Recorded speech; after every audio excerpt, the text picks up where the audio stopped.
اس سال جتنے حاجی حج کرنے کے لیے یا عمرہ کرنے کے لیے جا رہے ہیں یا جانے والے ہیں، ان کے لیے ایک ہمارا پیغام ہے۔ جب آپ عمرہ کرنے کے لیے حرم شریف کے اندر داخل ہوں گے تو آپ حجر اسود کو ضرور بوسہ دیں گے۔ اس وقت آپ کی کیا نیت ہونی چاہیے؟ حضرت عمر رضی اللہ تعالیٰ عنہ حرم شریف کے اندر تشریف لے گئے تو حجر اسود کو دیکھ کر کے فرمایا، اے حجر اسود، تو ایک پتھر ہے، تیرے اندر نفع پہنچانے کی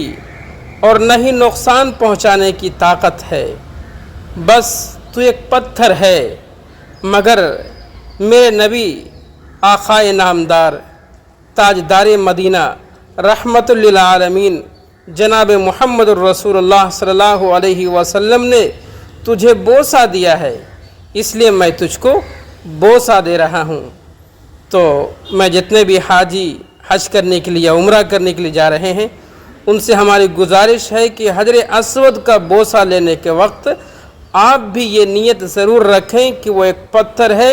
بس نبی صلی اللہ علیہ وسلم نے اس کا بوسہ لیا ہے، آپ کی سنت کو زندہ کرنے کے لیے ہم بھی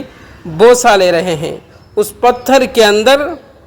نفع پہنچانے کی اور نقصان پہنچانے کی کوئی طاقت نہیں ہے۔ اگر طاقت نفع پہنچانے کی اور نقصان پہنچانے کی ہے تو وہ صرف اللہ وحدہ لا شریک کے اندر ہے، اس کے علاوہ دنیا میں کسی کے اندر یہ طاقت نہیں ہے۔ اس لیے یہ ویڈیو کو ثواب کی نیت سے زیادہ آپ شیئر کریں اور ہمیں بھی اپنی دعاؤں میں یاد رکھیں۔